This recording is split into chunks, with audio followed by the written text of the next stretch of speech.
Anubis scared everybody he came face to face with, and for good reason. He was not a regular dog, and the vet had noticed it the moment he and his owner, Jason, walked through the door. He called the police on them immediately. Jason was just sitting in the waiting room, completely unaware of what was about to happen. But the police were about to make him regret ever buying this dog. Jason's first instinct was to get his dog, Anubis, and make a run for it. He still did not understand why the vet had called the police, but he did not want to risk his beloved dog getting taken away from him.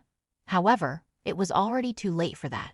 Before he managed to make his way out of the vet's office, the police had already arrived, and there was nowhere Jason could go now. He did not want to just give up Anubis to them without a fight. But when they started to explain themselves, Jason's demeanor changed. It all made sense now. Anubis was not just any ordinary dog. How could I possibly have missed this for so long? But why did the vet call the police on Jason and Anubis? What was wrong with the dog, and could Jason accept giving him up?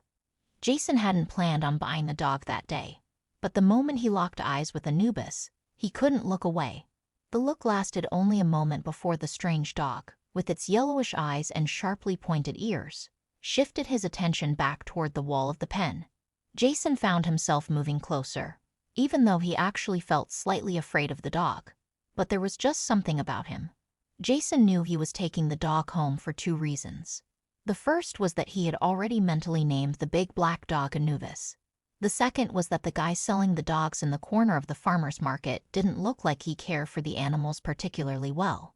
The dog Jason was specifically interested in had only come in yesterday.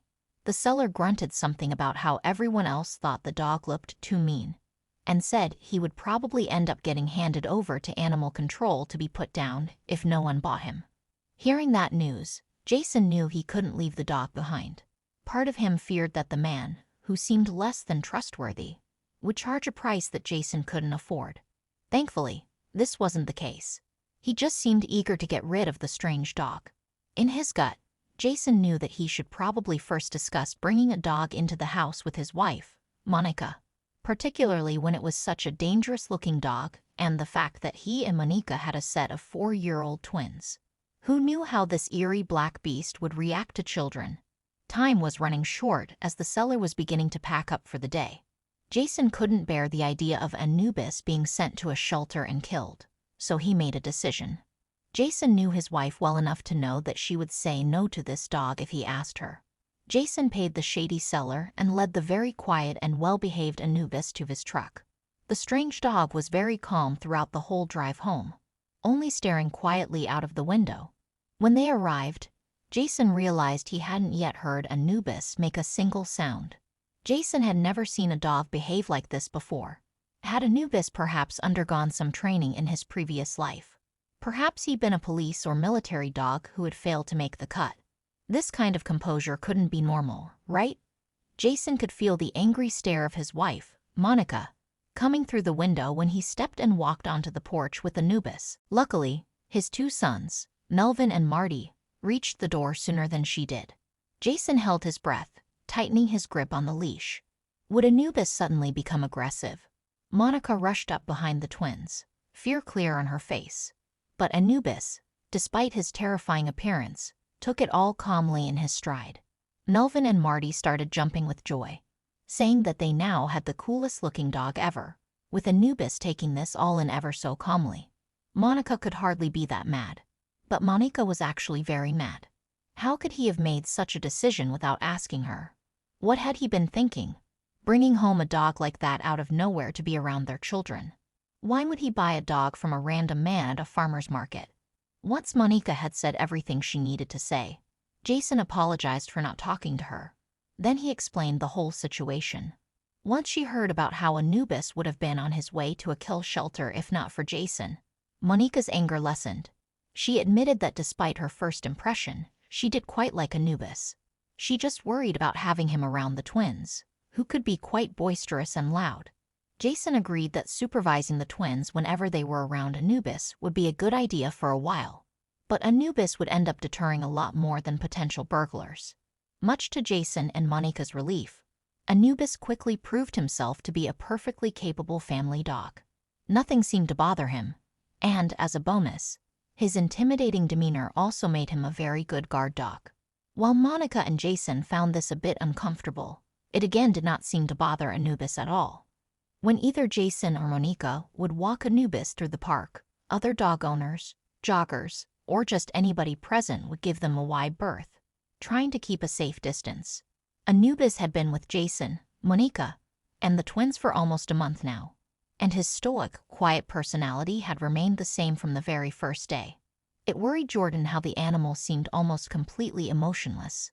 Nothing could get him down or excited. The appointment was booked for 3 days later. In the time before the appointment, Jason decided to do some research of his own. Jason ended up booking an appointment at the vet to get Anubis thoroughly checked out. But this simple checkup would turn into an ordeal that Jason could never have predicted. He was still unsure even about what kind of breed the dog actually was, let alone what might be wrong with him. Jason had some ideas, but none seemed to completely match. Probably only the vet could help him find out the truth about Anubis.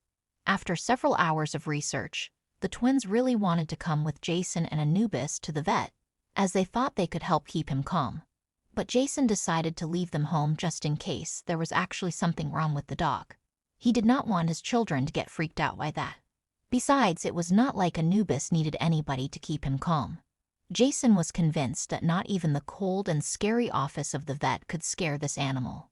But it would end up scaring Jason himself a lot more than he could have ever anticipated.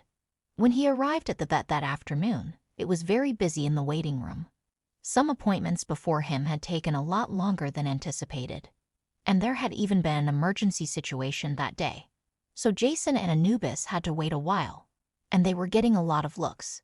Some people put their pets back in their cages or grabbed a tighter hold of the leash. It was clear to Jason that they were afraid of his dog. This was something he, of course, was used to by now, but it was the first time it would actually come back to bite him. An employee of the vet's office walked up to Jason, and with a bit of shame clearly on her face, she asked Jason if he and Anubis could wait outside for their appointment. Some of the other people in the waiting room had complained about feeling unsafe. Jason looked down at the ever-so-calm Anubis and took a deep breath of disappointment. This dog would not hurt a fly unprovoked, and he knew it. But he would probably forever be mistrusted just because of the way he looked. The other people in the room avoided making eye contact with Jason, and even though he wasn't happy about it, he took Anubis outside to wait for their appointment.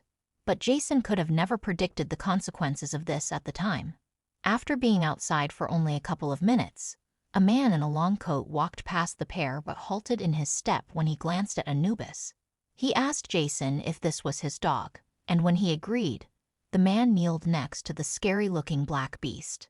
Unlike most other people who saw Anubis, this man seemed to be completely unafraid of the dog's looks. He explained that he was the senior veterinarian who was just coming back from his break. He was in a rush for the next appointment, but something about Anubis motivated him to still stop for a second.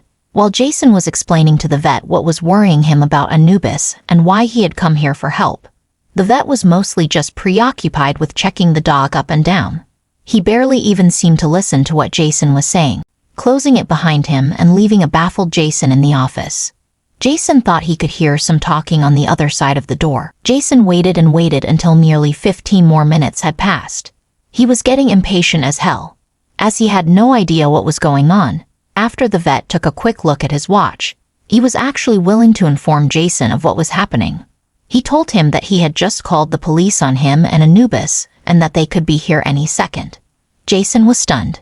He wanted to know why, but the vet told him that the police would probably do a better job at explaining that than he could.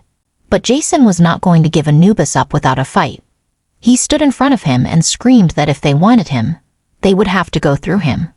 The police officer started by explaining that the senior vet had recognized Anubis, and when he was sure that he was dealing with the right dog, which he was after the examination, he had called the police to inform them of his find, and they had come right away. The animal that had been brought from that shady cellar was not just any ordinary Mexican hairless dog. He was actually owned by a religious leader in Mexico City who was nationally known for preaching the words and culture of the Aztecs.